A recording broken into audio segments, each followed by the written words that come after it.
Bismillah, assalamualaikum. Selamat datang kembali di Fakta Sejarah. Bagian terakhir Bangkar Suma, sebuah kisah dari Mas Teguh Falupi @quertiping. Balas nyawa. Dendam itu akhirnya terbalaskan dengan banyaknya nyawa yang melayang. Ini dia selengkapnya. Bagian terakhir Bangkar Sukma.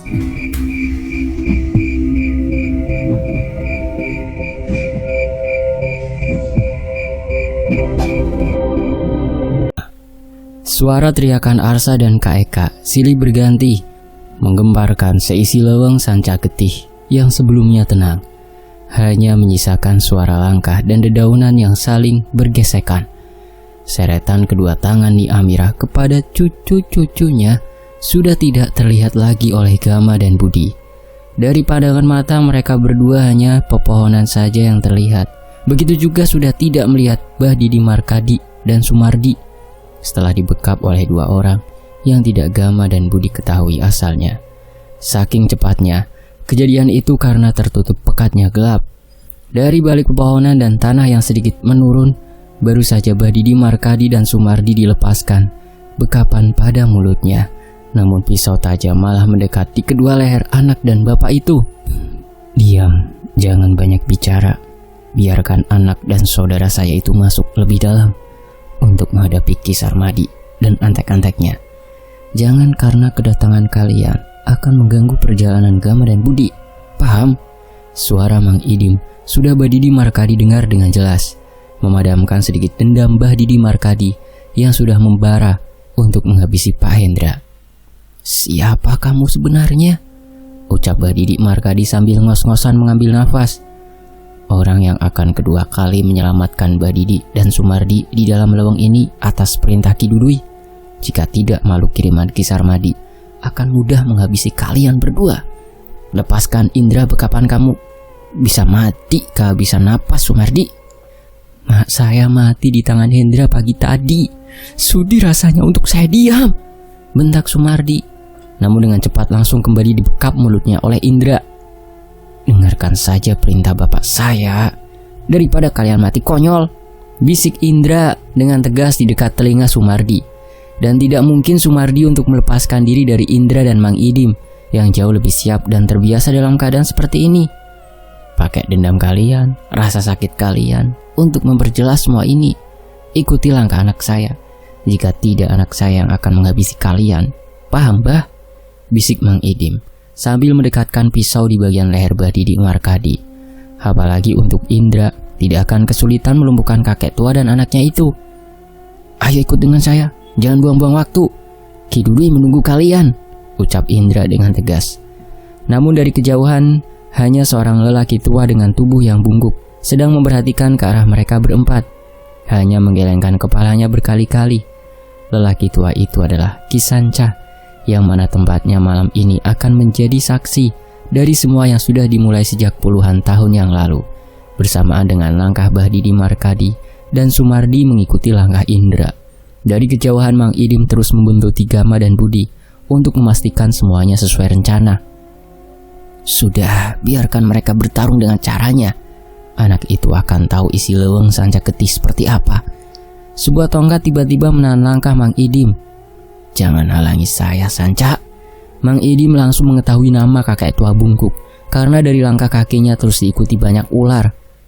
"Hukumnya selalu sama dan tidak pernah berubah sejak dulu. Jika ada yang memulai harus ada yang mengakhiri. Sudah berdiam saja dengan saya di sini.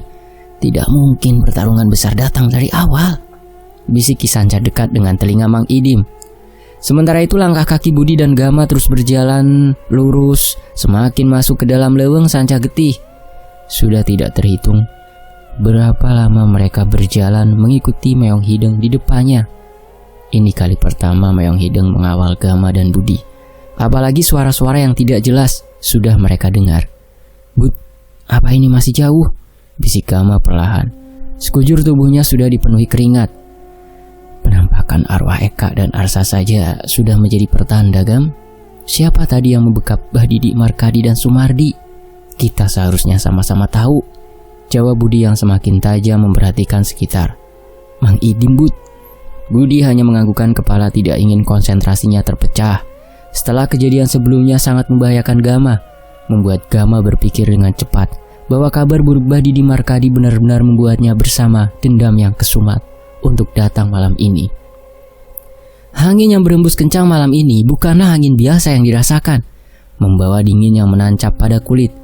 Kali ini angin membawa kekuatan yang sangat besar, sampai pepohonan jati dan pohon-pohon lainnya seketika bergerak terkena hembusannya. But, lihat itu. Rasanya tadi dari kejauhan tidak ada bukit itu. Gama sangat kaget melihat tumpukan tanah dan bebatuan yang sangat tinggi terdapat di antara pohon-pohon. Mayong Hideng juga berhenti dari langkah pincangnya itu, menoleh perlahan ke arah Gama dan Budi. Akhirnya datang, Gam. Benar, kita sudah dinantikan. Lihat siapa dia. Orang yang hampir aku habisi di rumah Badi di Markadi. Sengaja aku tandai luka di betisnya. Gama langsung memperhatikan ke arah depan dengan sangat teliti. Walaupun terhalang samar-samar gelap, sudah berjalan dengan gagah berani seorang lelaki dari balik gelap yang semakin pekat dari dalam leuweung Sanca Getih. Semakin jelas langkahnya, tubuh lelaki itu penuh dengan baluran darah, membuat Gama langsung teringat persis sama dengan tubuh lelaki tua dan perempuan dalam mimpinya tadi siang di rumah Ki Dudui. Namun dari perawakannya sangat jauh berbeda. Itu Joni, Bud, bisik Gama cemas. Sama sekali Budi tidak mengeluarkan dua pisau yang dibawanya malam ini berada di balik pinggangnya. Satu pisau andalannya dan kedua pisau yang telah ia rampas dari Ni Amirah. Langkah lelaki itu semakin mendekat, membuat Gama sedikit mundur dan satu jajar berdiri dengan Budi. Begitu juga dengan Mayong Hideng membungkuk, seperti akan menyaksikan hal yang selanjutnya terjadi. Tidak butuh waktu lama ternyata untuk kalian sampai. Namun sulit untuk kalian melangkah semakin masuk. Arsa, Eka, ucap Joni mengacungkan golok panjang ke arah Budi dan Gama, hanya mengenakan celana saja. Baluran darah itu semakin jelas berada di tubuhnya. Pergi dan melangkah duluan kita. Aku yang menyingkirkan terlebih dahulu, Joni. Jangan larang apapun, Gam. Ini demi keselamatan dan tujuan kita, kata Budi tegas. Dua anak Aji Prianto akan sama mati juga setelah saya membawa kepingan tubuh kalian, Gama. Selanjutnya keluarga kalian akan saya habisi satu persatu. Jauh lebih kejam akibat ulah kalian mengganggu ritual sakral kami, termasuk luka di kedua kaki saya, ucap Joni dari mata sebelah kirinya sudah tidak sama. Gama langsung mengerti dengan ukiran sayatan di bagian dada Joni, sama dengan pisau yang berada di balik punggung Budi. Lebih baik biarkan saya masuk. Kita lihat siapa yang lebih dulu hilang nyawa di tempat ini, bentak Gama, membuat Joni langsung berlari ke arah Gama, mengacungkan golok tajamnya satu jajar dengan kepala Gama yang masih terdiam. Pergi sebentar lagi, akan aku habisi Joni. Semakin dekat langkah Joni, Gama menunggu waktu yang tepat untuk menghindar. Setelah tinggal hitungan detik, golok panjang itu akan sampai di kepala Gama dengan cepat. Budi sudah berada di depan tubuh Gama, bukan malah menghindar, tapi menahan layangan golok tajam itu oleh tangan kanannya, membuat Joni tidak percaya dengan kekuatan yang dimiliki Budi. Walaupun sudah terlihat sedikit darah mengalir di telapak tangan Budi. Sekarang, bentak Budi, membuat Gama menghindar, berlari melewati tubuh Joni yang ternyata memiliki bau amis yang menyengat. Bukan Budi yang Joni incar terlebih dahulu, melainkan Gama, sehingga dengan cepat melepaskan goloknya untuk mengejar Gama yang sudah berlari lurus diikuti Mayong Hideng. Tangan kanan Budi sudah mendarat di leher Joni. Oh, lepaskan! Untuk menahan laju larinya mengejar Gama yang semakin masuk ke dalam leuweung menuju bukit dan bebatuan yang Gama sudah lihat barusan. Dengan sangat cepat tangan kiri Budi mengambil pisau andalannya di balik punggung, memaksa kepala Joni semakin tertarik ke belakang. Lebih dari 5 sayatan pisau mendarat di kedua paha dan bagian belakang dan petis Joni. Ah! Hanya teriakan yang kini Budi dengar. Apalagi untuk Budi, tidak mungkin ia asal menghujamkan pisaunya itu jika tidak mengenai sasaran, agar melumpuhkan perlahan, sambil menjatuhkan tubuhnya semakin turun untuk mengangkat tubuh Joni ke belakang dan dilemparkannya sekuat tenaga. Budi mampu membuat tubuh Joni membentur kerasnya pohon, bahkan sampai pohon itu berlumuran darah akibat menahan tubuh Joni. Budi berjalan ke arah Joni yang sudah terkapar tanpa tenaga. Apalagi kedua kakinya sengaja Budi lumpuhkan terlebih dahulu agar tidak menghambat Gama. Tatapan dan senyuman yang Budi berikan kepada Johnny jauh lebih menakutkan dari bayangan Johnny. Apalagi rambut gondrong Budi sudah hampir menutupi wajahnya. Sama persis pertama kali Johnny melihat Budi dari balik spion mobil setelah datang ke rumah Gama malam itu. Ampun, sudah. Ampun. Sakit. Ampun. Sudah tidak terhitung berapa kali sayatan selanjutnya yang mendarat di tubuh Johnny. Kalian biasa menyiksa manusia, harus tahu bagaimana orang-orang yang kalian siksa biadab. Begini rasa sakitnya. Teriakan terakhir Johnny jauh lebih keras berkali lipat. Merasakan apa yang terakhir kali Budi perbuat dengan pisau andalannya itu. Sementara itu, Gama terhenti seketika.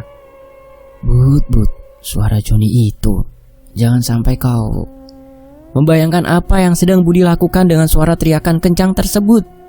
Tujuan Gama sudah semakin dekat, membuatnya harus mengatur nafas yang sudah ngos-ngosan, berusaha dengan cepat menenangkan dirinya. Meong Hideng kini berhenti seketika. Pandangan mata Gama yang sebelumnya melihat sebuah bukit dan bebatuan yang tinggi, tiba-tiba bukit hilang, berganti dengan suara bisikan dan teriakan perempuan. Tolong, lepaskan, tolong, tolong. Membuat Gama yang masih terdiam, mengingat suara ini adalah suara yang pernah ia dengar dari Leweng Jati di kampung Marakayangan. Semakin Gama berkonsentrasi dan memejamkan matanya agar lebih peka terhadap sekitar, karena gelang-geng di dalam sakunya sudah terasa panas. Sudah sampai, Gam? Tidak banyak waktunya. Selesaikan sekarang juga. Bereskan ayeuna oge.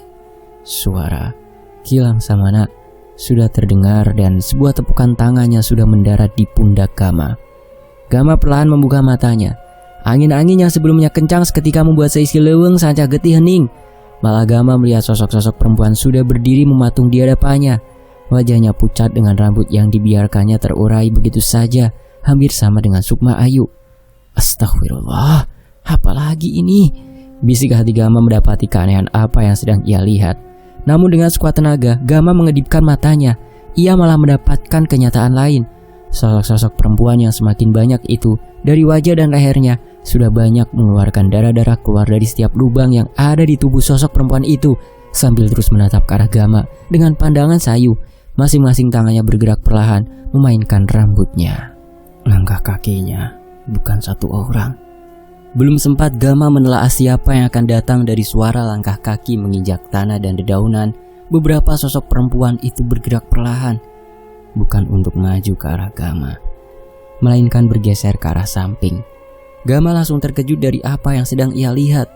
Lelaki dan perempuan tua yang sebelumnya ia lihat berada di rumah putih, kini sedang berjalan berdampingan melewati sosok-sosok perempuan, membuat Meong Hideng bergerak mundur dan berdiam di belakang kaki Gama. Gama, ucap Pak Hendra, menghentikan langkahnya dari jarak yang cukup dekat. Gama hanya menatap ke arah Pak Hendra yang sama dengan Johnny. Tubuhnya penuh baluran darah. Sementara Ni Amirah menunjukkan amarah di raut wajahnya. Bahkan Gama tidak menyangka sudah ada bekas sayatan benda tajam yang bersarang di pipi Ni Amirah. Dari balik tubuh mereka berdua sudah terlihat Sukma Ayu yang sudah Gama lihat berkali-kali. Sudahlah Gama, apa yang kamu cari di tempat ini sampai harus berhadapan dengan saya? Ini juga sudah cukup, pulanglah. Aku pastikan nyawa kau selamat dengan membalikan Arsa dan Eka ke rumah putih. Suara tegas Pak Hendra menawarkan satu kesepakatan. Lagian itu cucu-cucu saya, Arsa dan Eka anak kandung Aji. Tidak ada urusan dengan kamu, bentak Ni Amirah dengan kesal. Langkah saya sudah sampai di sini. Apa yang harus saya lakukan harus terjadi malam ini juga. Kesepakatan macam apa barusan? Kamu nenek tua bicara soal cucu-cucu. Nenek mana yang mau membunuh cucunya sendiri? Mana Sarmadi? Urusan saya dengan dia. Ucapan Gama membuat amarah di dalam tubuh Ni Amirah semakin bergejolak. Apalagi di hadapannya kini orang yang menghambat segala tujuannya. Bahkan lumuran darah yang semakin jelas Gama lihat dari tubuh Pak Hendra kini mengeluarkan bau amis yang sangat menyengat. Bahkan Gama belum paham dengan luluran darah itu. Keras kepala juga kamu ini. Terakhir kali saya tawarkan dan tidak akan pernah terulang ucapan saya ini Gama. Lebih baik kamu pulang daripada keluarga kamu saya habisi seperti Mak Saruni. Lebih baik seperti itu. Kita lihat siapa yang habis malam ini dan keluarga siapa yang akan satu persatu hilang nyawanya. Meong Hideng yang sedari tadi diam tiba-tiba mengeluskan kepalanya itu pada bagian kaki Gama yang tutupi celana. Namun bisa Gama rasakan membuat ia harus lebih bisa tenang karena yang ia cari adalah Ki Sarmadi. Golok yang sama dengan Joni dikeluarkan di balik tubuh Pak Hendra, mengacung ke arah Gama. Disaksikan oleh Ni Amira dan sosok-sosok perempuan yang masih berdiri, termasuk Sukma Ayu yang anehnya sama sekali tidak bergerak sedikit pun. Hendra, minggir. Benar ucapan anak muda itu. Dia bukan lawan sebanding kamu. Gama sudah mendengar suara lelaki tua yang baru pertama didengarnya. Satu kali hentakan kaki Ki Sarmadi langsung membuat sosok-sosok perempuan itu lebih jauh menyingkir dan menundukkan kepalanya. Tidak ada yang berani menatap ke arah wajah tua Ki Sarmadi, termasuk Sukma Ayu yang berada di bawah perintahnya. Ki Sarmadi mengenakan pakaian serba hitam, sama persis ketika pertama kali Gama lihat di Rumah Putih. Pak Hendra menurunkan golok panjangnya. Seketika hanya dari jarak yang cukup dekat Gama dan Ki Sarmadi saling berhadapan. Namun Gama mendengar dengan jeli langkah satu kaki mengikuti Ki Sarmadi. Dari timur sana, ia ingin menghabisi dendam atas kehilangan kaki, juga tangannya terlebih ritualnya. Mungkin malam ini akan terjadi, Gam.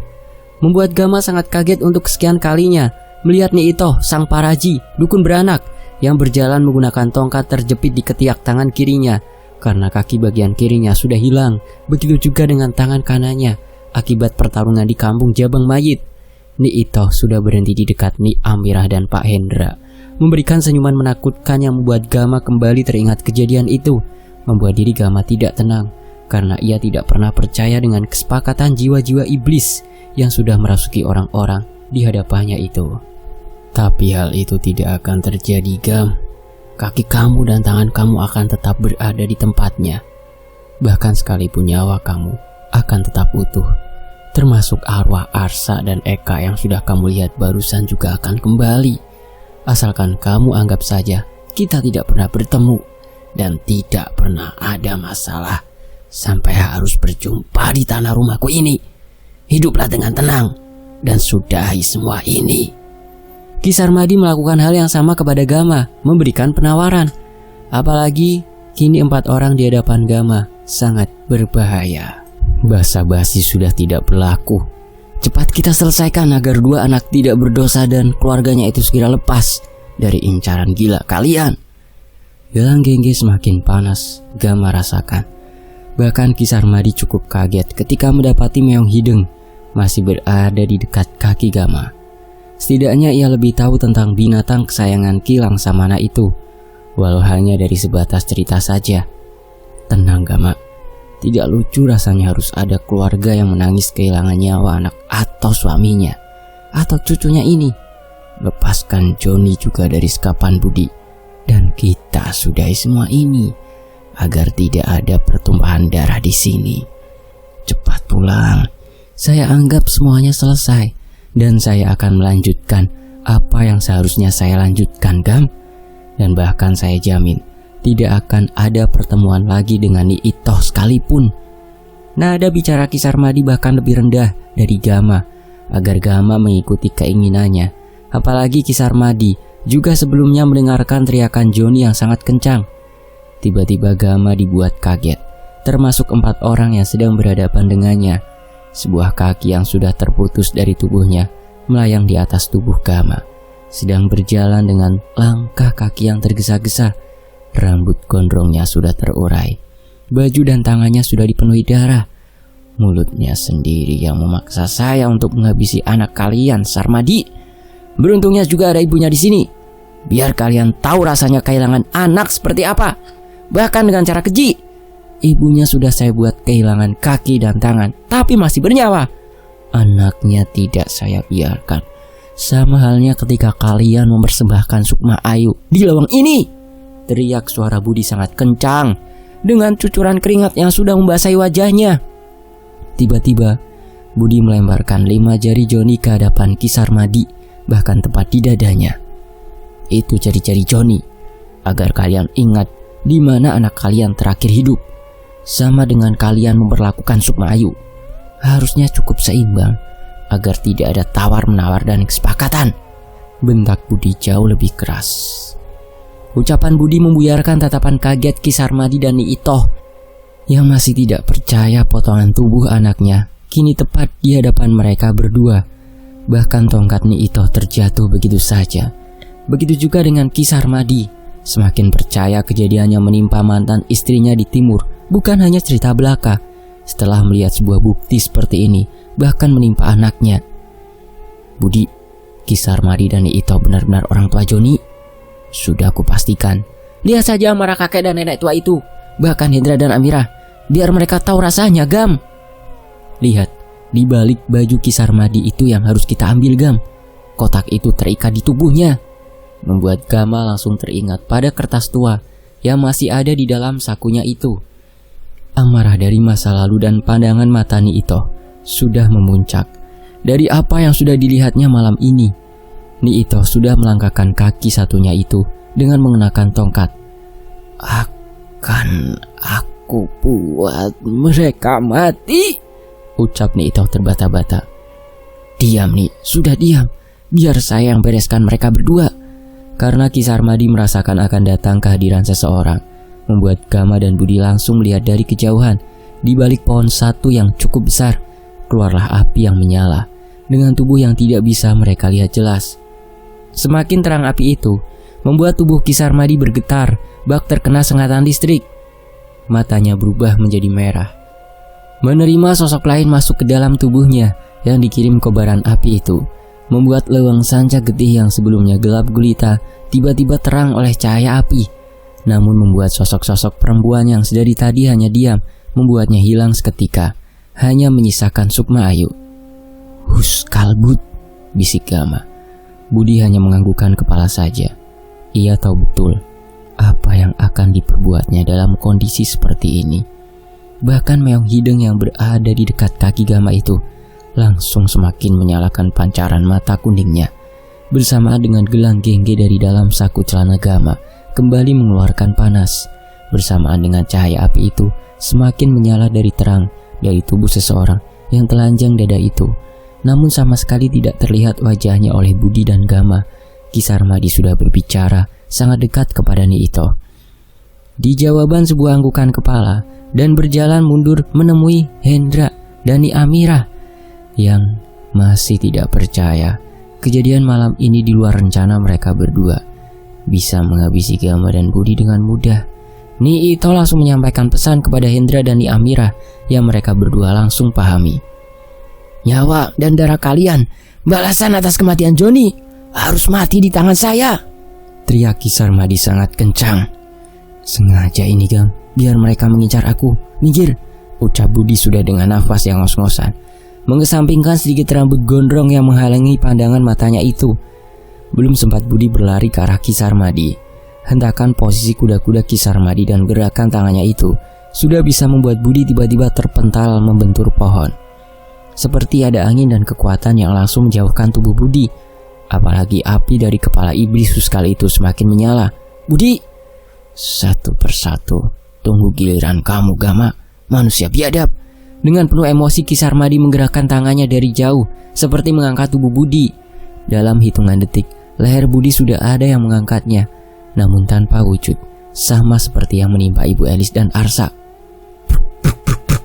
Beberapa kali hantaman tubuh dan kepala Budi menyentuh tanah, bahkan darah perlahan keluar dari mulut Budi. Kekuatan dalam tubuh Ki Sarmadi sudah menyatu dengan iblis-iblis leweng sanca getih yang selama ini dimuliakan oleh Ki Sarmadi. Terlihat dari mata Ki Sarmadi yang semakin merah. Tubuh Budi langsung seperti ada yang menyeretnya, menjambak rambut gondrong yang hampir lepas dari kulit kepalanya. Seluruh pakaiannya sudah kotor bercampur tanah dan darah, bekas menghabisi Joni. Dan kini darah keluar dari mulutnya. Seretan tubuh Budi bahkan melewati Gama yang masih berdiam, tidak menyangka akan serangan yang menimpa tubuh Budi begitu cepat. Akan aku buat mati kalian berdua. Suara teriakan Ki Sarmadi membuat Nyi Itoh, Pak Hendra, dan Nyi Amirah tersenyum. Namun Gama malah melihat jelas amarah dari raut wajah Sukma Ayu. Membuat Gama belum paham keadaan Sukma Ayu di leweng ini. Budi yang sudah tidak berdaya, kini tubuhnya dekat dengan kaki Ki Sarmadi, mencoba untuk berjuang sekuat tenaga, membuat tubuhnya terbangun. Namun injakan keras kaki Ki Sarmadi menghujam kuat di bagian kepala Budi, membuat tanah merah itu tidak kuat menahannya, membuat Budi hampir kehilangan kesadaran. Namun ia tetap sedikit menyisakan tenaga untuk dikeluarkannya di waktu yang sudah ia perhitungkan. Hanya anggukan perlahan dari kepalanya yang menyentuh tanah, dan tatapan mata yang sedang menahan kesakitan Budi memberikan pertanda kepada Gama. Waktunya sudah tepat. Saya siap, Gama. Bisik suara Kilang Samana sudah Gama dengar jelas. Hal itu juga dirasakan oleh Ki Sarmadi yang jauh lebih kuat malam ini, menggerakkan seluruh ilmu yang ia miliki dengan dendam anaknya yang mati dengan cara tragis. Pisau yang sama dengan pisau yang berada di balik punggung Budi sudah Ki Sarmadi keluarkan. Tinggal sebentar lagi jatah hidup Budi akan berakhir. "Bukan dia lawan kamu, Sarmadi!" teriak Gama sangat kencang. Matanya sudah terpejam setelah memegang gelang gengge dalam genggaman tangannya itu. "Benar, bukan lawan saya ini. Benar, kamu lawan saya." Hal yang sama Ki Sarmadi lakukan kepada Gama, seperti barusan kepada Budi, namun hanya membuat tubuh Gama mundur beberapa langkah saja menerima serangan ilmunya itu.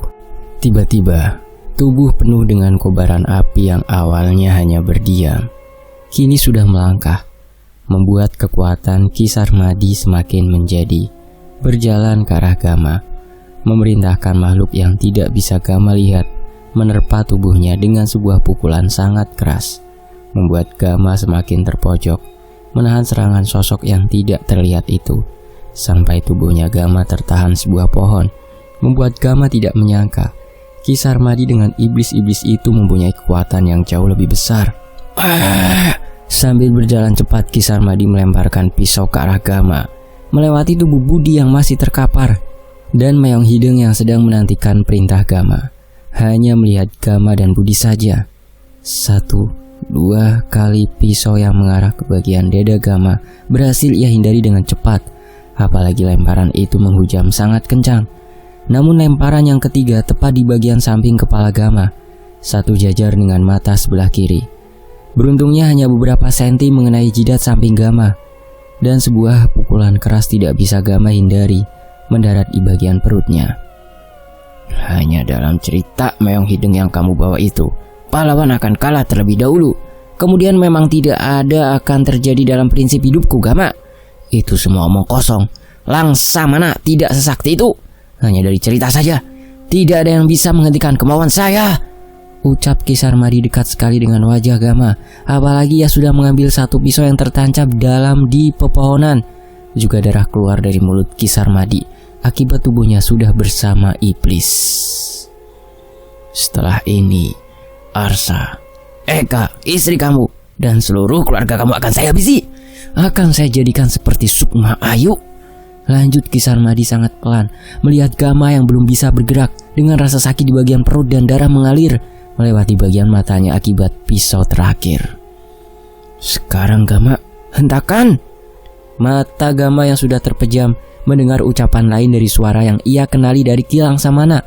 Dari sisa tenaga yang ia miliki, Gama langsung menghentakkan kaki kanannya sebanyak 3 kali sekuat tenaga, membuat Ki Sarmadi yang tinggal menusukkan pisau tajam itu ke perut Gama langsung terdiam, merasakan sebuah langkah besar, bahkan mampu membuat pohon-pohon di sekitar Leweng Sancak Getih ikut bergetar, berbarengan dengan perlahan padam cahaya api yang sedari tadi menerangi dan memberikan tenaga lebih pada Ki Sarmadi.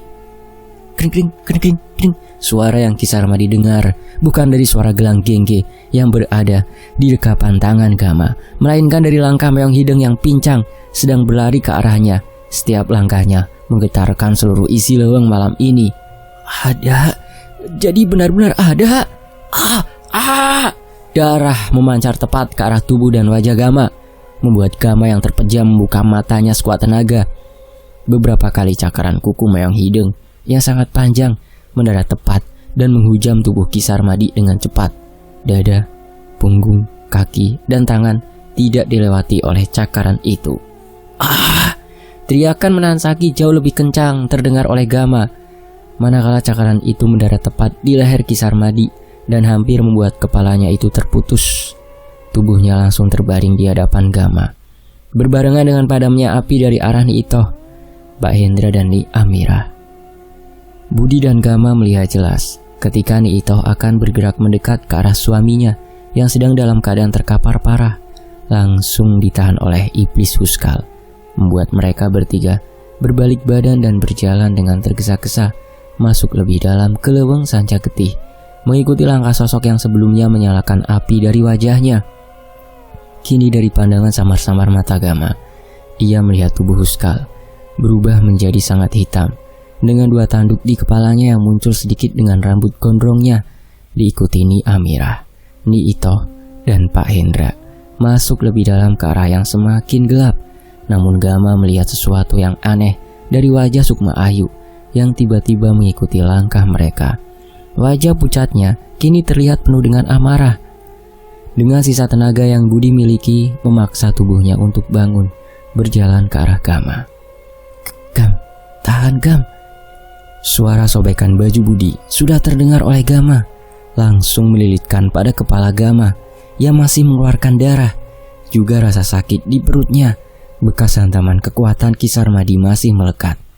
Namun Gama dan Budi masih kaget ketika suara dengkuran menuju ajal kematian di tubuh Ki Sarmadi masih mereka dengar jelas, membuat Budi mengambil satu pisau yang masih tertancap di pohon untuk membuat Ki Sarmadi benar-benar bersama ajalnya malam ini.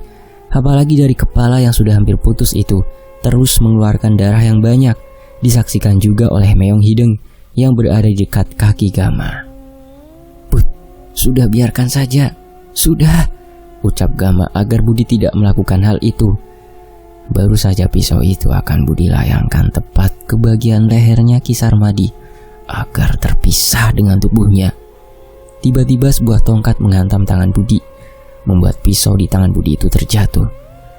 "Cepat minum Gam, cepat!" Suara Mbah Idim sudah Gama dan Budi dengar. Apalagi kondisi Gama yang sudah hampir kehabisan seluruh tenaganya. Ki Sanca sudah berdiri mendekat ke arah mereka dengan langkah yang perlahan, memperhatikan sekitar leweng Sanca Getih yang sudah ia jaga berpuluh tahun lamanya ini. "Habiskan Bud, kondisi kalian sudah sangat parah. Cepat!"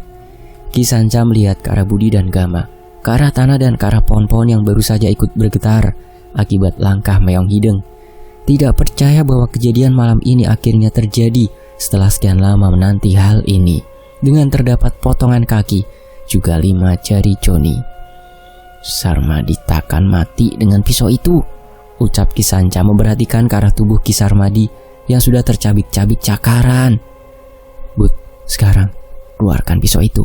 Selesaikan," sahut Mang Idim tegas, tergesa-gesa memastikan luka di kepala Gama dan keadaan Budi. Budi langsung mengeluarkan pisau yang selama ini menjadi petunjuk perjalanannya. Pisau yang ia ambil di tangan Nyi Amirah. Apalagi Budi sudah tidak mengenakan baju, dengan mudah mengambil pisau di balik pinggangnya itu.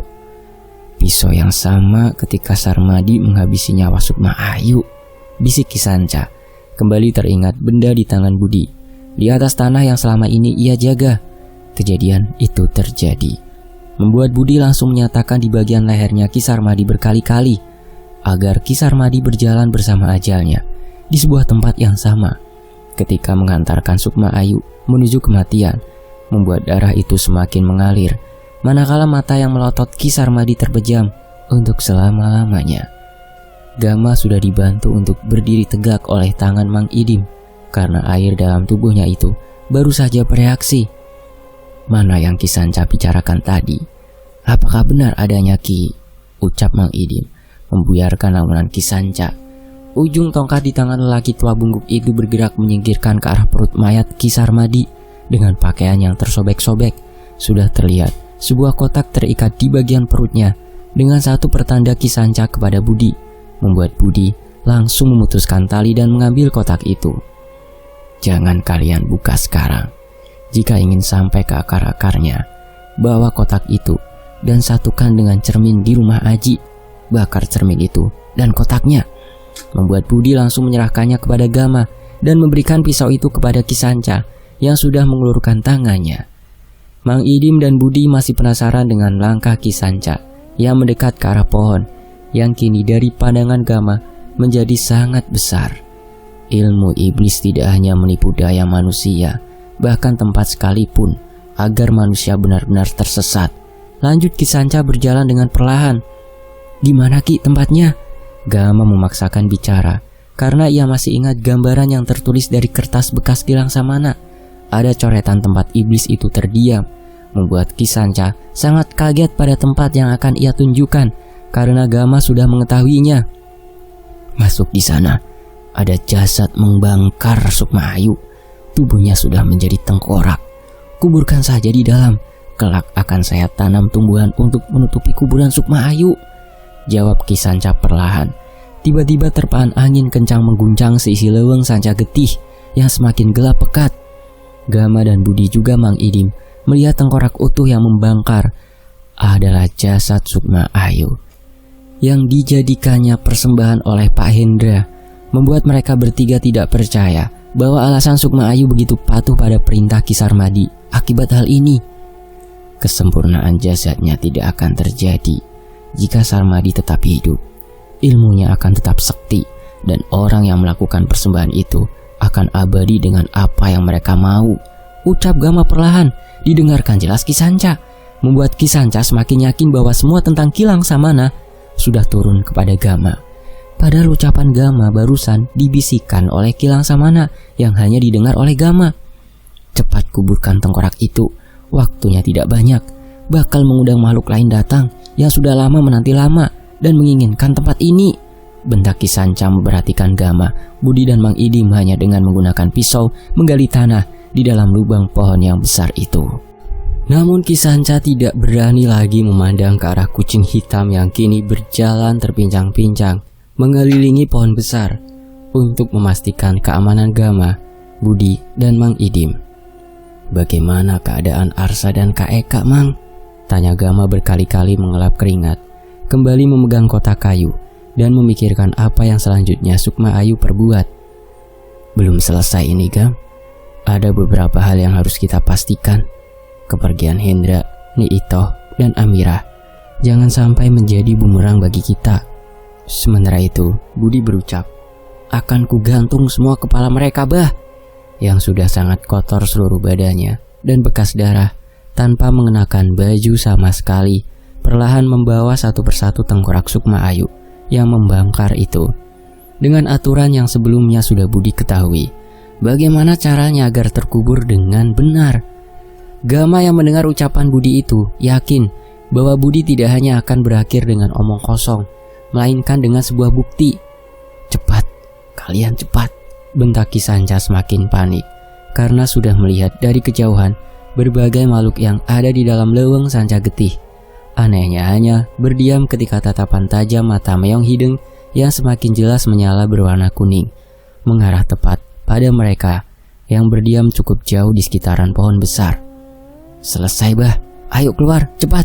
Hanya menyisakan Gama seorang diri melihat tumpukan tanah merah itu telah menutup seluruh tengkorak Sukma Ayu. Dalam setiap tetesan keringat Gama melintas beberapa kali air matanya begitu saja, membayangkan lebih dalam bagaimana rasa sakit Sukma Ayu manakala waktu yang cukup lama membiarkan jasadnya hanya membangkar dan bahkan dijadikan alat utama sebuah persembahan.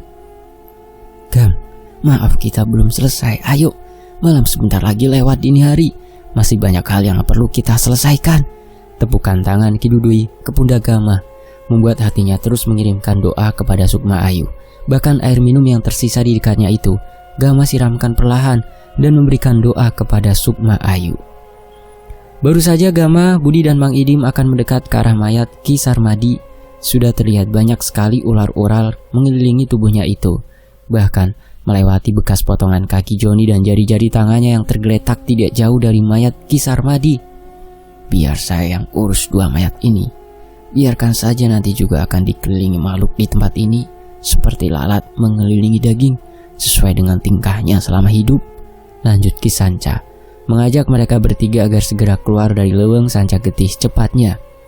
Gama terus saja berpikir apa yang akan selanjutnya malam ini sajikan kepadanya dan Budi. Begitu juga rasa cemas kepada Arsa dan Eka terus tumbuh mengiringi langkahnya. Bud, ucap Gama sangat kaget sambil menahan tubuhnya semakin lemas. Sengaja aku buat seperti itu, jawab Budi perlahan. Gama baru saja melihat golok tajam yang sebelumnya Joni layangkan kini menempel di lehernya Joni. dengan kaki dan jari-jari yang sudah tidak berada di tubuhnya, membuat Ki Sanca baru pertama kali menemukan manusia sejenis Budi yang tidak banyak bicara, namun sekali bertindak dan berurusan dengannya, nyawalah yang dipertaruhkan. Setelah melewati kembali sungai kecil, Budi, Gama, dan Mang Idim sudah berada di ujung leweng Sanca Getih dan sudah tidak mendapati mobil Pak Hendra yang sebelumnya terparkir. "Gam, saya ingin bicara sebentar," ucap Ki Sanca tiba-tiba, membuat Mang Idim dan Budi meninggalkan beberapa langkah. "Iya Ki, saya ingin mengucapkan terima kasih juga telah diberikan kesempatan membereskan masalah ini satu persatu." Dua anak itu belum sadar, tapi lelaki gondrong itu tahu betul harus bertindak seperti apa. "Ada hal penting yang harus kamu ketahui," ucap Ki Sanca sambil berusaha menatap mata Gama dengan keadaan tubuhnya yang bungkuk itu. "Baik Ki, katakan saja." Gama terus memegang kotak kayu di tangannya. "Tidak pernah ada makhluk sebesar ular saya di sini. Setelah barusan Meong Hideng menggemparkan leweng Sanca Getih, penunggu di sini tidak ada apa-apanya. Maafkan saya Gam, pantas saja dahulu Ki Langsamana tidak menghabisi tempat ini dan hampir pupus harapan saya pada ulah Ki Sarmadi. Namun malam ini jawaban penantian puluhan tahun lamanya," ucap Ki Sanca. Tidak lama sudah terdengar suara berisik makhluk-makhluk di dalam leweng, membuat Ki Sanca harus pergi kembali ke dalam dan menyuruh Gama untuk segera pergi. "Minumlah di perjalanan, akan membuat kondisi tubuh kamu pulih. Lihatlah setiap kesini kumpulan ular-ular itu, dari situ saya akan datang. Pisau terakhir yang menghabisi Sarmadi sudah di tangan saya." Sebuah gelas yang terbuat dari bambu sudah Gama terima. Gama hanya melihat Ki Sanca pertama kali diikuti ular-ular yang sangat banyak, sambil terus menggerakkan tongkatnya.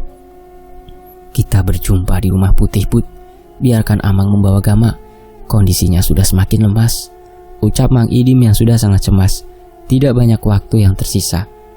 "Mang, kita selesaikan semuanya sebelum pulang ke rumah." Budi dan Mang Idim hanya menganggukkan kepalanya saja. Apalagi Gama sudah tidak terlihat memegang bagian perut, langsung meminum air yang diberikan Ki Sanca dan memberikan sisanya kepada Budi. "Pastikan kamu sampai di kampung Marakayangan terlebih dahulu. Pastikan semuanya, Bud," ucap Gama dengan tegas.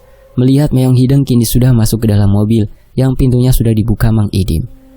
Raungan suara binatang dan langkah-langkah binatang berukuran besar sudah Mang Idim dan Gama dengar kembali, membuat Budi langsung menarik gas motornya setelah menerima jaket yang Gama berikan kedua kalinya untuk menutupi badannya yang kotor, bekas tanah, dan percikan darah.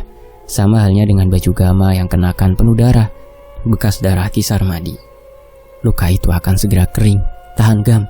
Beberapa langkah lagi, sesuai ucapan Ki Dudui, habiskan sampai ke akar-akarnya." Gama hanya menganggukkan kepalanya. Tubuhnya ia sandarkan ke belakang jok dan baru pertama kali membuka handphone. Keadaan Arsa dan Eka semakin parah Gam. "Cepat pulang." Pesan masuk dari Dewi sudah Gama berikan juga kepada Mang Idim, membuat Mang Idim dan Gama memahami sesuatu. "Rumah putih dan kotak yang kamu bawa akan jadi akhir kejadian di sana. Barusan hanyalah menu utamanya Gam." Gama masih memandang kotak yang sedari ia pegang, yang Budi berikan dari ikatan tubuh Ki Sarmadi, membuatnya semakin penasaran akan isi kotak kayu tersebut, namun lebih memilih sabar dan mengikuti perkataan Ki Sanca. "Dari sini semua berawal. Dari sini juga semuanya harus berakhir sampai tuntas," bisik hati Gama. Semakin kuat memegang kotak kayu itu, semakin cemas akan keadaan seluruh keluarganya, juga Arsa dan Eka. Di bawah gelap malam yang semakin larut, bahkan beberapa jam lagi akan segera berganti hari, mobil yang dikemudikan Mang Idi menuju kampung Marakayangan dan Rumah Putih. Mereka harus berkejaran dengan waktu.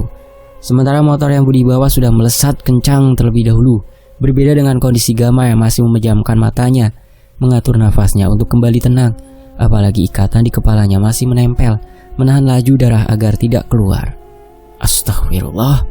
Mang Idi langsung memperlambat laju mobilnya, membuat Gama membuka matanya perlahan karena rem mendadak yang Mang Idi melakukan.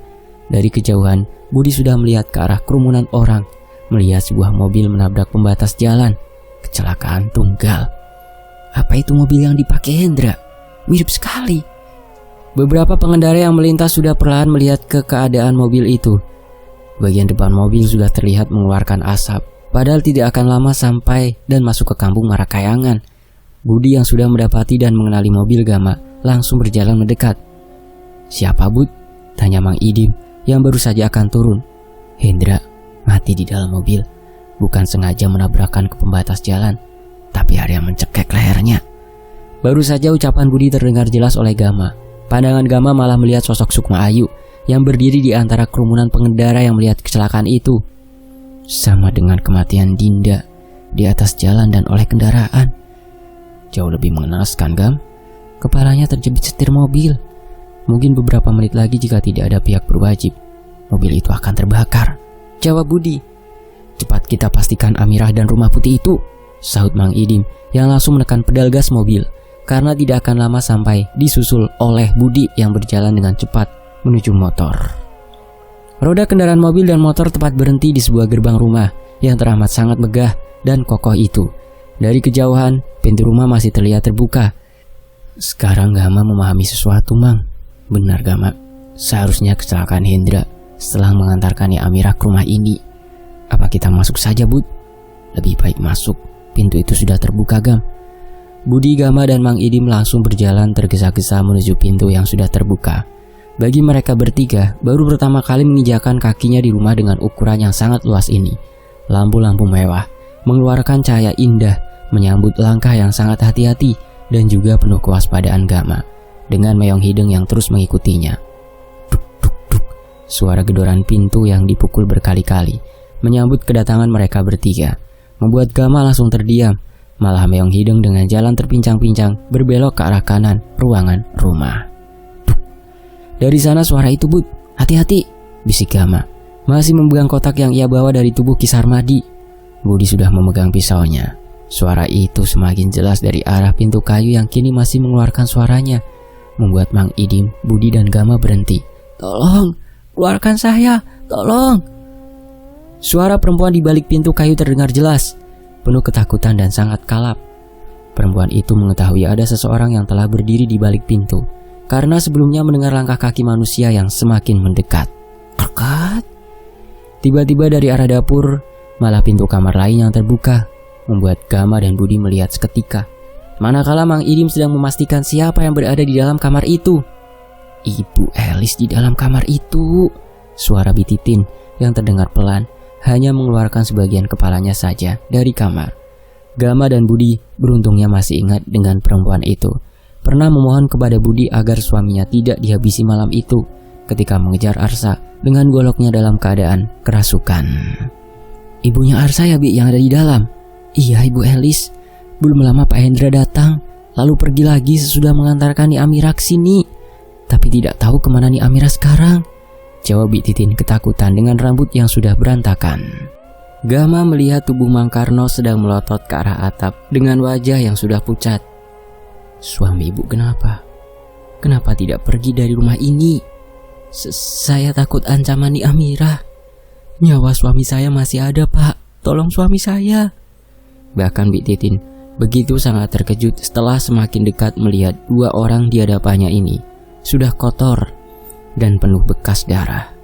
Terutama Budi yang tidak mengenakan baju sama sekali, membuat Gama semakin kebingungan mencari keberadaan Ni Amira yang sudah diketahuinya sampai di rumah ini. Begitu juga dengan Budi yang semakin berhati-hati, tidak mau kejadian dua kali menimpa dirinya di dalam leweng sanca getih itu terulang di rumah putih ini. "Tolong!" Duk duk duk duk. Membuat Gama dan Budi berjalan menghampiri Mang Idim yang sudah menganggukkan kepalanya. "Buka saja, Bud, dobrak. Aku yakin cermin yang kita cari ada di dalam kamar bekas Sukma Ayu itu. Setelah itu kita bakar dengan kotak ini. Tapi hati-hati, takut ada Ni Amirah di dalam." "Di dalam hanya ada satu orang saja, Gam," sahut Mang Idim. Dengan sekuat tenaga setelah diperintah oleh Gama, Budi langsung menabrakkan tubuhnya berkali-kali ke arah pintu kamar. Dobrakan ketiga kali membuat pintu itu terbuka dengan sangat kencang. Perempuan dengan rambut panjang sebahu, wajahnya sudah penuh darah, hanya mengenakan sarung sinjang batik. Menutupi tubuhnya langsung, terperangah melihat Budi, Gama, dan Mang Idim yang kini di hadapannya. Raut wajahnya berubah menjadi ketakutan manakala melihat baju yang Gama kenakan sudah penuh dengan darah bekas Ki Sarmadi. "Arsa dan Eka ada di rumah saya. Saya Gama. Tenang, ibu tidak usah takut. Malah tetesan air mata yang kini melewati darah-darah yang sudah mengering di wajah Ibu Elis. Ia masih kebingungan dengan kehadiran mereka bertiga. "Di mana Amirah, Bu?" tanya Budi. Gama yang semakin berhati-hati, tidak ingin langkah terakhirnya ini ada yang mengganggunya lagi, membuat ia memegang gelang gengge dalam saku celananya. Membuat Meong Hideng itu terpincang-pincang ke arah dapur, disaksikan Budi, Mang Idim, dan Ibu Elis. Dari kejauhan, Gama melihat bayangan seseorang di arah dapur. Begitu juga dengan Budi. "Tadi saya dengar langkahnya ke arah dapur," ucap Ibu Elis terbata-bata, masih merasakan ketakutan setelah sadar dan menerima siksaan di dalam kamarnya. Dan beruntungnya masih bisa hidup. "Jangan kamu yang di depan, Gam." Mereka berempat berjalan perlahan melewati kamar Bik Titin yang masih mematung kebingungan. Bayangan hitam itu semakin dekat. Semakin jelas bahwa ada seseorang yang sedang berdiri menunggu Gama, juga menunggu Budi dan Idim. Membuat detak jantung Gama semakin kencang. "Hati-hati Budi, bayangan itu tidak bergerak. Bisa jadi Amirah sedang menanti kita," ucap Mang Idim. Budi hanya menganggukkan kepalanya saja, terus berjalan ke arah dapur dan berbelok. Namun langkahnya langsung berhenti. Begitu juga dengan Gama dan Mang Idim, langsung terdiam mematung dengan apa yang sekarang dilihatnya. "Nini," ucap Ibu Elis perlahan. "Sialan, harusnya aku Gam yang menggantungkan tali itu di lehernya. Aku sudah berjanji yang akan melakukannya. Bahkan aku tandai di pipinya itu sebuah luka," ucap Budi sangat kesal. Sebuah tambang dadung sudah terikat di kayu kusen bagian atas pintu dapur. Tali itu sedang menahan leher Ni Amirah yang sudah tidak bernyawa. Anehnya tubuh dan wajahnya sudah sangat hitam. Kedua matanya melotot dengan rambut panjang terurai berantakan, menyisakan luka sayatan di pipinya akibat perbuatan Budi tempo hari. "Sama dengan tubuh Huskal dan Kisar Madi," bisik Gama. Ibu Elis terus mendekat ke arah mayat Ni Amirah yang masih tergantung. Untuk kedua kalinya ia melihat kejadian sama setelah Pak Haji Prianto yang gantung diri di tempat yang sama. Semakin dekat langkah Ibu Elis menuju mayat Ni Amirah, malah semakin terlihat tubuhnya lemas. Tidak percaya dengan apa yang kedua matanya lihat. Bahkan belum lama ia menerima sebuah siksaan aneh. "Ayu, Sukma Ayu," ucap Ibu Elis sangat pelan. Tiba-tiba tubuhnya tergeletak di bawah dua kaki Ni Amirah yang masih menggantung. "Biar Amang yang urus Ibu Arsa dan dua orang di dalam kamar itu. Kalian bakar cermin dan kotak itu, cepat! Secepatnya kita pergi dari rumah ini," bentak Mang Idim. Gama dan Budi meninggalkan Mang Idim di dapur dengan tubuh Ni Amirah yang masih tergantung. Sementara mereka berdua sudah kembali ke kamar bekas Sukma Ayu. "Biadab, lihat Gam," ucap Budi sangat kesal. Melihat bekas darah dari Ibu Elis, apalagi Gama dan Budi tahu ini semua perbuatan Hendra dan Kisar Madi. Ruangan penuh siksaan. Pantas saja dari kamar ini semua berawal sampai tubuh Sukma Ayu membangkar di leweng. Tanpa perintah dari Gama, Budi sudah membuka dengan kasar jendela mewah yang masih terkunci itu. Beberapa kali dorongan badannya mampu membuat jendela itu langsung terbuka. "Pisau itu dari sini, Bud. Pisau yang kamu ambil," ucap Gama sudah membuka laci cermin yang sebelumnya merekam semua kejadian pada Sukma Ayu bertahun-tahun lamanya. "Ayo Gam, bantu. Aku penasaran dengan kotak itu. Sebelum kita bakar, kita buka terlebih dahulu kotak itu." Disaksikan oleh Meong Hideng, cermin yang terbuat dari kayu itu berhasil dengan mudah Budi dan Gama keluarkan melalui jendela yang berukuran besar. Bahkan Gama dan Meong Hideng sudah berhasil keluar dari kamar bekas Sukma Ayu. "Tunggu, saya ambil minyak atau apapun di dapur agar semakin mudah membakarnya, Gam." Gama hanya menganggukkan kepalanya. Namun gelang gengge dalam saku celananya itu terasa semakin panas. Dan Meong Hideng malah tidak berhenti bergerak, membuat Gama memperhatikan sekitar. Namun kedua matanya itu tidak mendapati apapun di sekeliling halaman yang luas rumah ini. Hanya tumbuhan dan rumput di sekitaran arah dapur saja yang ia dapati. Karno, Bik Titin, dan Ibu Elis sedang ditangani Mang Idim. Mayat Amirah masih menggantung. "Ayo cepat Gam, minggir." Minyak tanah dalam galon berukuran sedang yang biasanya digunakan Mang Karno membakar sampah dan rumputan kering. Langsung Budi siramkan semuanya ke arah cermin tua itu. Bakar saja Bud sekarang, bisik Gama masih merasa cemas. Meong hidung itu terus bergerak. Korek api kayu milik Budi yang sudah menyala mengeluarkan api langsung ia lemparkan ke arah cermin, membuat minyak tanah itu menyambut api dan perlahan melahap kayu cermin itu. Buka Gam. Kotak yang sedari tadi berada di tangan Gama perlahan ia buka. Disaksikan juga oleh Budi yang sudah berdiri di dekat Gama. Rambut Bud. Gumpalan rambut Ibu Elis yang sebelumnya Ni Amira serahkan kepada Joni akibat perintah Pak Hendra sudah berada di dalam kotak itu, membuat tangan Budi mengambilnya langsung karena masih penasaran dengan apa saja yang ada di balik rambut itu. Tali pocong itu Gam. Gama hanya mengangguk. Apalagi sekarang ia melihat beberapa foto di dalam kotak itu, termasuk foto Arsa, Kak Eka, dan Ibu Elis yang ia kenali, bersamaan dengan api yang terus menyala di hadapan Gama dan Budi. Korban-korban Pak Hendra. Fotonya sudah berwarna hitam. Lihat di baliknya sudah ada darah-darah dan rambut yang ditempelkan. Ini untuk mengikat nyawanya. Mungkin ini Haji Prianto dan ini Dinda. Bisik Budi terus memperhatikan melihat foto lelaki tua. Dalangnya Hendra dan Amirah sudah jelas. Jawab Gama masih tidak menyangka dengan kotak yang masih ia pegang. Bud, ini. Setelah semua foto Gama dan Budi ambil, kini tersisa satu foto yang sudah buram. Namun di bagian kedua matanya sudah terdapat bekas goresan benda tajam. Tiba-tiba Gama merasakan meong hidung melilit di kakinya dan gelang gengge semakin panas di dalam saku celana. Dari kobaran api yang semakin besar membakar cermin, Gama melihat dari arah dapur. Di ujung pagar sudah berdiri makhluk-makhluk tidak mengenakan baju.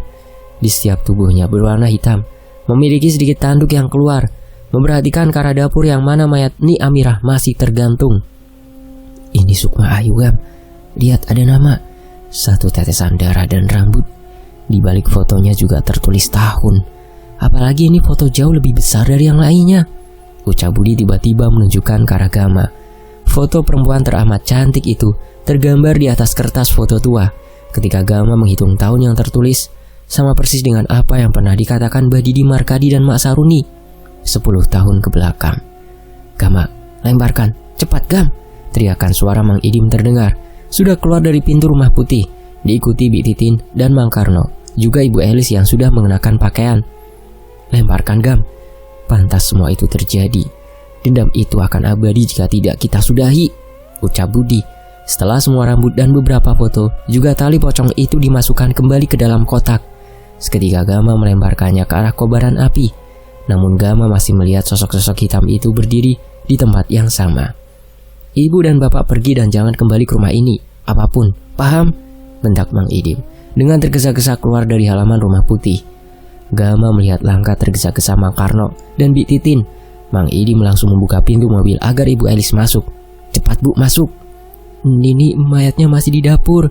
Atau ibu saja yang kembali ke sana. Dan jangan pernah berharap berjumpa dengan anak ibu Arsa dan Eka. Apa tidak cukup? Akibat semua ini Dinda juga menjadi korban. Bahaya, cepat masuk. Teriakan Gama sangat kencang. Begitu juga dengan Budi yang langsung berlari ke arah motornya, membuat Ibu Elis masih kebingungan dengan bahaya yang Gama katakan. Bahkan Mang Idim langsung memundurkan mobil dengan cepat setelah Ibu Elis masuk ke dalam mobil. Seketika lampu yang menyala indah dan megah di rumah putih padam. Untuk Gama dan Ibu Elis ini pertama kali melihatnya. Namun Mang Idim dan Budi sudah kedua kali menyaksikan kejadian tersebut. Berhenti Mang, sebentar, ucap Gama tiba-tiba. Gama melihat dalam gelapnya suasana rumah putih. Sosok-sosok hitam yang sedari tadi Gama lihat sudah membawa mayat Ni Amirah dari arah dapur. Sosok hitam itu lebih dari 3 atau 4 orang. Walaupun hanya pandangan samar-samar dari arah spion. Bahkan Gama sampai mengeluarkan kepala dan melihat ke arah tersebut dan membenarkan apa yang ia lihat. Apalagi tanpa disadari, Ibu Elis dan Mang Idim, Sukma Ayu, sudah berdiri di depan kobaran api yang masih menyala, melahap cermin tua dan kotak berisikan alat-alat ritual. Hal itu dilihat jelas oleh Gama. Masih ada, bisik hati Gama. Setelah kembali mobil berjalan, Ibu Elis terlihat tubuhnya sangat lemas.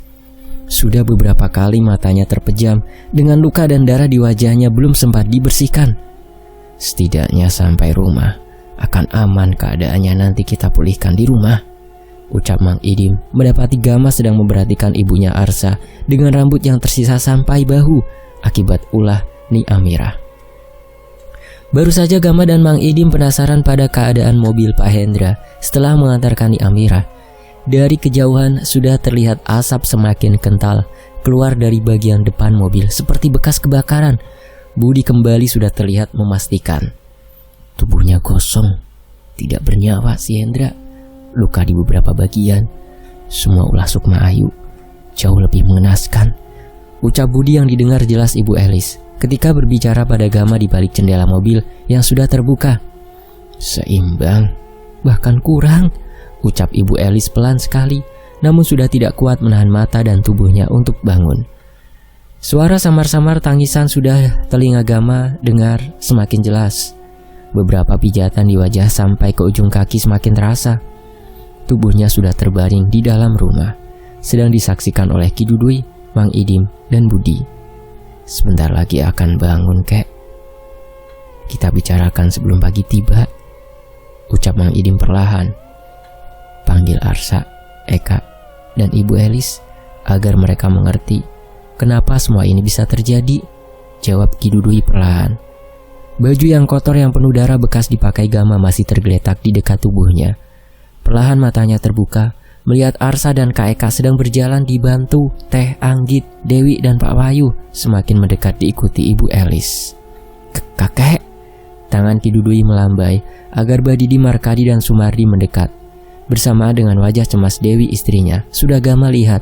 Namun begitu Mang Idim memberikan pertanda, Dewi, Teh Anggit, dan Pak Wahyu beranjak pergi dari ruang tengah rumah yang menghadap ke arah luar dengan pintu yang masih terbuka. Bahkan beberapa jam lagi pagi akan segera tiba. Badidi, Markadi, dan Sumardi dibawa oleh Indra sampai ke rumah ini. Jika tidak, mungkin akan mati, bisik Budi sambil membantu tubuh Gama agar terbangun. Elis, dengarkan saya bicara sebelum pagi tiba. Arsa, Eka, anggap saja saya sedang dan akan memberitahu kalian benang merah yang terjadi. Dan saya paling tua di rumah cucu saya Gama. Kenapa Amirah, kenapa Haji Prianto dan Dinda mati dengan cara seperti itu? Ucap Ki Dudui dengan sangat serius. Anggukan kepala semua orang yang sedang berada di tengah rumah memberi pertanda sebuah persetujuan kepada Ki Dudui. Sekarang bicara, Bah. Badidi, Markadi masih belum menyangka jika malam ini tidak berada di rumah Gama, mungkin liang lahat bersama anaknya adalah tempat yang paling tepat untuknya. Di Leweng Sanca Getih, Sukma Ayu jasadnya membangkar, dipersembahkan oleh Aji dan Hendra. Saya saksi hidupnya, berani sumpah apapun, ucap Badidi sambil bibirnya bergetar, mengulas kejadian masa lalu di hadapan anak-anak Haji Prianto dan istrinya. Amirah yang bersepakat dengan Hendra melakukan lelaku berjumpa dengan Ki Sarmadi dan Joni. Terjadilah hari-hari di mana Sukma Ayu disiksa habis-habisan. Tubuh bukan hanya terluka, tapi harus menerima perilaku biadab dan melayani nafsu iblis Haji Prianto dan Hendra. Hendra yang sah sudah menjadi suaminya Sukma Ayu, hanya menikahi karena Sukma Ayu memenuhi syarat yang diinginkan Ki Sarmadi, si dukun biadab. Lanjut Badidi, Markadi. Gama, Budi, Mang Idim, dan Sumardi terlihat benar-benar kaget dengan perkataan Badidi saat ini. Jauh lebih parah dari apa yang mereka bayangkan. Hanya tetesan air mata Ibu Elis yang terlihat keluar membasahi pipinya, dan genggaman tangan Kak Eka pada Arsa sangat erat, harus siap menerima apapun tentang Pak Haji Prianto. Lalu, Bah, maaf, bicarakan saja semuanya, Bah, agar ibu dan anak-anaknya paham keadaan ini semua, sahut Gama dengan perlahan. Tidak sampai di situ, tubuh Sukma Ayu mati di dalam Leweng Sanca Getih, dibiarkan membangkar. Hendra dan Aji ingin kekayaan dan segala bisnis dunianya lancar. Ki Sarmadi dan Joni ingin sebuah ilmu yang semakin kuat juga abadi. Ritual persembahan nyawa Sukma Ayu menjawab semuanya, ucap Badidi, Markadi semakin pelan. Arsa pun bertanya penasaran. Sementara Ni Amirah, Bah? Sejak tadi bulu pundaknya Arsa berdiri dalam keadaan tubuhnya itu belum sepenuhnya sembuh. Karena sejak awal kejadian aneh, rasa curiga Arsa kepada neneknya itu semakin meninggi.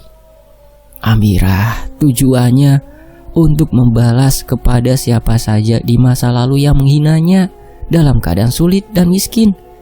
Tapi jauh lebih biadab manakala Sukma Ayu pertama kali ditemukan oleh Ni Amirah sebelum dinikahi Pak Hendra. Seharusnya yang bicara ini adalah istri saya, Mak Saruni. Namun di tangan Hendra tidak bisa diselamatkan nyawanya. Lanjut Badidi Markadi yang sudah terlihat tidak kuat lagi berbicara. Malam pertama kalian menempati Rumah Putih, saya melanggar janji dan datang melihat keadaan Rumah Putih. Mbah melihat Aji Prianto pulang dengan Sukma Ayu. Saya lihat bagaimana Sukma Ayu menggantung tubuh Aji. Saya saksikan sama halnya dengan keadaan terakhir Amirah tergantung kepalanya. Dan Sukma Ayu yang dibenamkan dalam tubuh istrinya Aji benar-benar terjadi malam sebelum kepindahan. Persetubuhan itu atas perintah Hendra yang mengkhianati keluarga Aji. Ya, kalian dikhianati oleh Hendra dan nenek kalian sendiri, termasuk saya yang sudah dijanjikan keamanan dan keselamatan dalam hidup. Kenyataannya tidak. Air mata sudah keluar dari Badidi Markadi, penuh dengan emosi. Hanya usapan Sumardi anaknya saja yang menenangkan. Hal yang baru didengar Ibu Elis membenarkan semuanya. Apalagi Arsa mengingat pertama kali kedatangan Pak Aji Prianto di rumah lamanya itu, langsung memeluk tubuh Ni Amirah, membuat rantai misteri di kepala Arsa tersusun rapi malam ini. Bangkar Sukma, jiwa, nyawa, dan jasadnya Sukma Ayu membangkar, sengaja dibiarkan untuk kebutuhan ritual. Dengar baik-baik, kematian, hilang nyawa bapak dan adik kalian sebagai tebusan atas kelakuannya, termasuk nini kalian. Kebiadaban yang tidak sebanding dengan hilang nyawa, bahkan penyiksaan dan rasa sakit sengaja menghidupkan Sukma Ayu, ucap Ki Dudui dengan tegas. Gama yang sedari tadi hanya diam, tiba-tiba pandangan matanya melihat ke arah pintu. Sudah berdiri sosok perempuan bernama Sukma Ayu, berdiri tegap, menundukkan kepalanya ke arah Gama berkali-kali dengan perlahan, tanpa disadari semua orang yang berada di tengah rumah itu. Mungkin dendamnya sudah sempurna, dengan banyak darah bercacaran dan banyak nyawa yang melayang. Ki Dudui memberikan saran kepada Ibu Elis, Arsa dan Kak Eka agar segera membereskan semua bisnis peninggalan Pak Aji Prianto yang akan dibantu oleh Pak Wahyu. Juga meminta izin agar Rumah Putih itu dijaga dan ditempati oleh Badidi Markadi dan Sumardi yang sudah mengetahui seluk-beluk kejadian masa lalu, agar tidak terjadi kejadian yang sama ada Sukma Ayu selanjutnya. Badidi Markadi dan Sumardi hanya menganggukkan kepalanya saja, karena sebelumnya telah melakukan kesepakatan dengan Ki Dudui. Saya setuju kakek, lebih baik hidup susah kembali daripada harus kehilangan anak-anak saya, Dinda, Aji, dan Ni Amirah.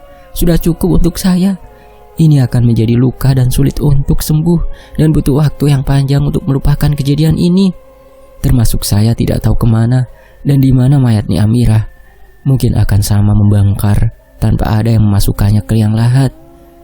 Seketika obrolan teramat penting di ruangan tengah rumah Gama selesai dengan sendirinya, karena Arsa, Eka, dan Ibu Elis perlu penanganan Mang Idim yang membawanya kembali ke kamar kerja Gama, menyisakan Gama, Budi, dan Ki Dudui.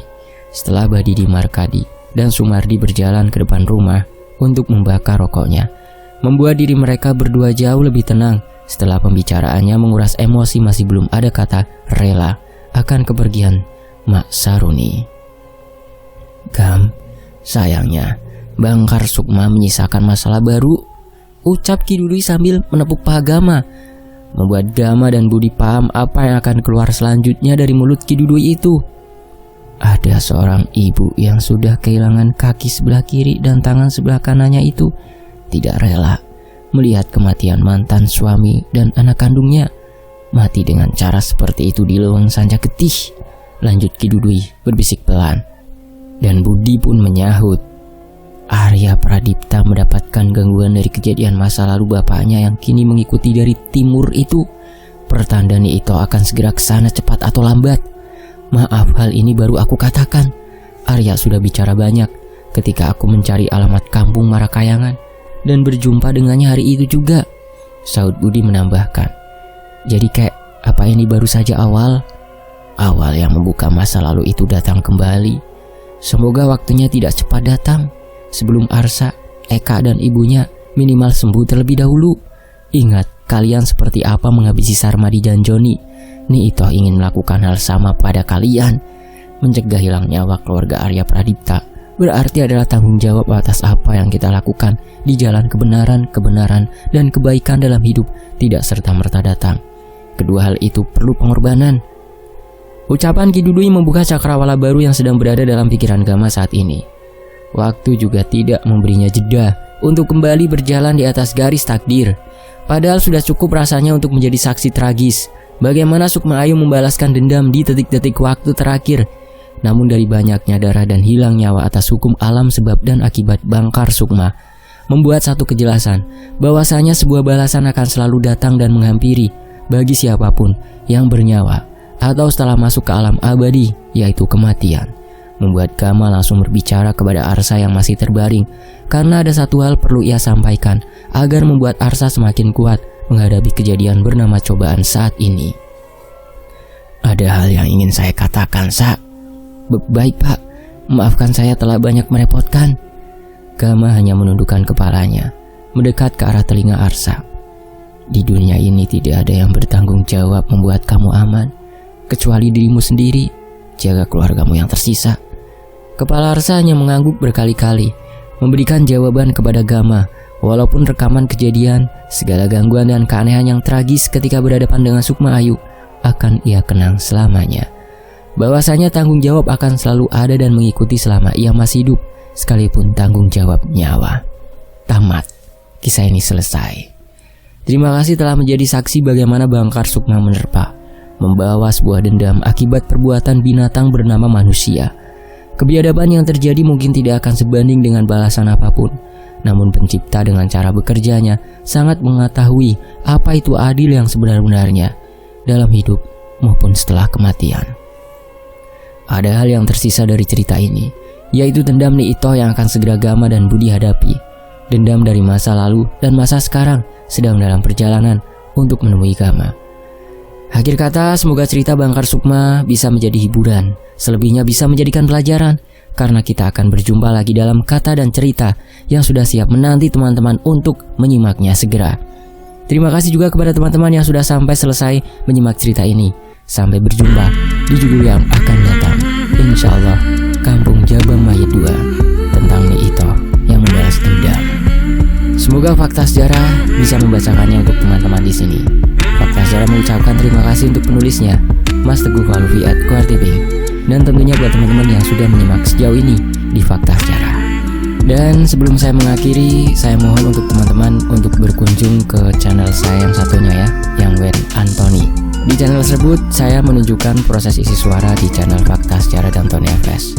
Semoga teman-teman yang ingin mengetahuinya bisa lebih tahu tentang proses yang saya kerjakan di channel Fakta Sejarah dan Tony FS. Demikianlah ya. Jangan lupa kunjungi ya Wen Antoni, dan jangan lupa di subscribe juga. Untuk menuju ke channel tersebut, itu tinggal disentuh saja layar akhir ini ya, atau nanti di deskripsi. Saya pamit. Wassalamualaikum. Terima kasih semuanya. Alhamdulillahirabbil alamin.